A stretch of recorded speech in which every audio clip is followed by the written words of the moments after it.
حبايبي الحلوين عاملين ايه؟ اهلا بيكم. لو اول مره بتشوفوني انا دعاء ودي قناتي. بصوا بقى انا مش هتكلم، سامعين؟ ده بقى صوت القرمشه بتاعت القرنبيط بتاعنا النهارده. مش قرنبيط خالص يا جماعه، ده فراخ كنتاكي.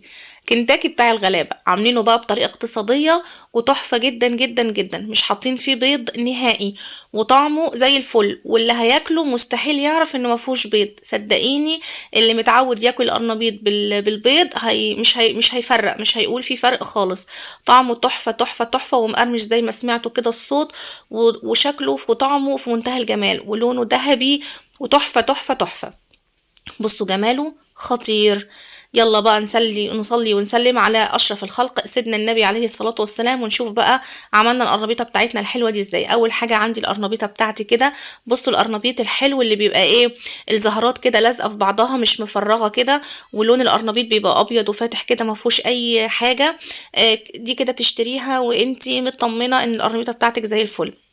بجيبها بقى واقطعها زهرات زي ما انت شايفة كده.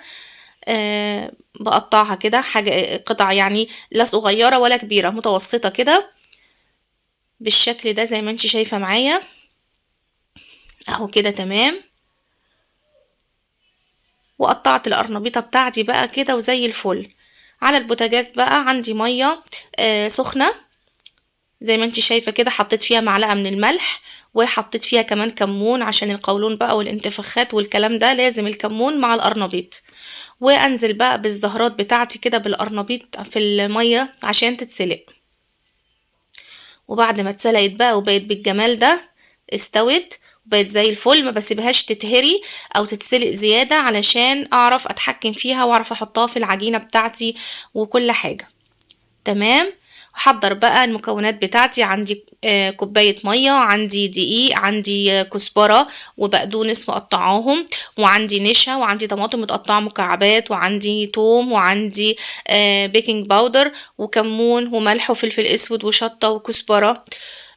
نبدأ بقى. عندي بولة، بجيب بولة بنزل فيها بحوالي كده يعني نص كوباية من الدقيق.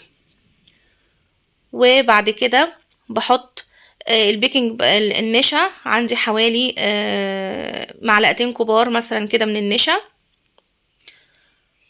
وعندي كيس بيكنج باودر باخد نصه هنا في الخلطة دي، في البولة دي، وهوريكم النص التاني هنعمل بيه ايه. واحط التوابل بتاعتي. انا عندي معلقة صغيرة من كل حاجة، من الكمون، من الكزبرة، الشطة دي حسب الرغبة طبعا، وعندي نص معلقة من الفلفل الاسود، وطبعا الملح.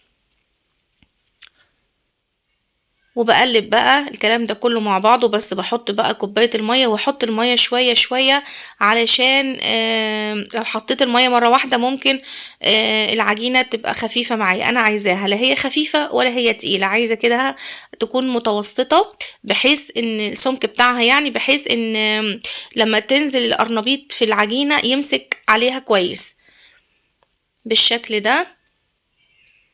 بحط المية كده تدريجيا زي ما انتوا شايفين، واقلب لغاية ما الاقي القوام معايا بقى مظبوط تمام كده زي الفل معايا. حسيت تخين شوية فحطيت بقية المية اللي معايا كده تمام. هنزل بقى بالثوم المفروم. عندي حوالي معلقة كبيرة من الثوم المفروم.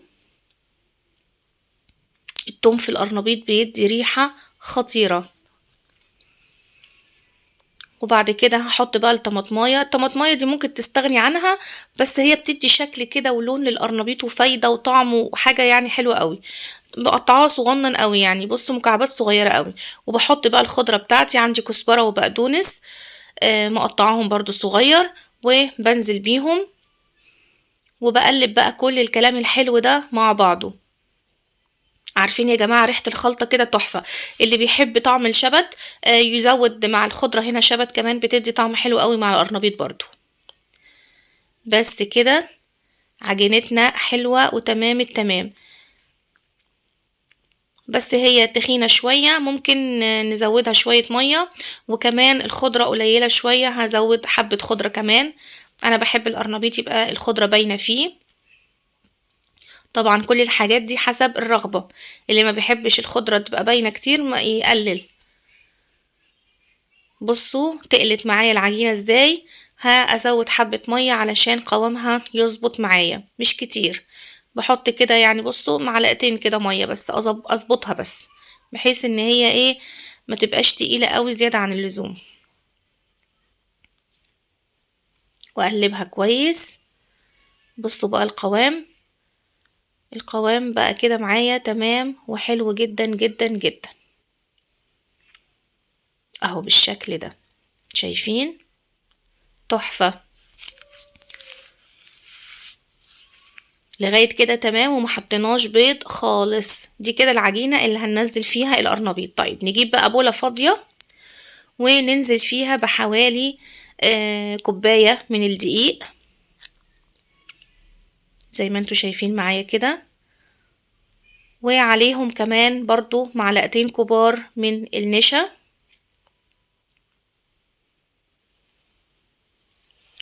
وبقية كيس البيكنج باودر اللي معايا انا اخدت نصه في البولة اللي فيها العجينة، وادي بقية الكيس اللي معايا النص التاني. واحط بقى معلقة من الصغيرة من الكمون، واحط الكزبرة وفلفل اسود، برضو نص معلقة من الفلفل ومعلقة صغيرة من الكمون ومعلقة صغيرة من الكزبرة، والشطة برضو حسب ما بتحبي. واقلب بقى كل الخلطة الجافة دي كلها مع بعض، وكده بقى عندي البولة اللي فيها العجينة والبولة اللي فيها الخلطة الجافة. وادي القرنبيط بتاعي بعد ما اتسلق، ونبدأ بقى نشوف خطواتنا. همسك بقى قطع القرنبيط كده وانزل بقى في في العجينة السايلة اللي معايا، وبعد كده انزل بيها في الدقيق، وهكذا. يعني اخد القرنبيط في العجينة وانزل بيه في الدقيق. مش بقول لكم يا جماعة كنتاكي صدقوني، مقرمش وتحفة تحفة. الخلطة دي بقى ما اقولكوش ان الجافة دي بتخليه القرنبيط بصوا الدقيق بيمسك عليه كده وبيعمل شكل كده زي الفراخ الكنتاكي بالظبط، يعني بيديني قرمشة كده تحفة. والزيت بتاعي يكون سخن بعد ما بخلص الكمية بتاعتي كلها، وانزل بقى بالقرنبيط في الزيت السخن كده واقلب بقى. بصوا لونه ذهبي من وهو في الزيت كده، القرمشة باينة معايا وتحفة تحفة تحفة بجد خطير. يعني اللي ما يعرفش ان هو قرنبيط هيقول ده فراخ كنتاكي وش كده يا جماعة، بجد شكلها في الزيت فراخ كنتاكي. بصوا الجمال، تحفة، لونه ذهبي وخطير، شايفين؟ ومقرمش قرمشة يا جماعة، ولا ريحته بقى وطعمه. يعني انا بحب القرنبيط جدا جدا جدا، والقرمشة بتتكلم، سامعين الصوت؟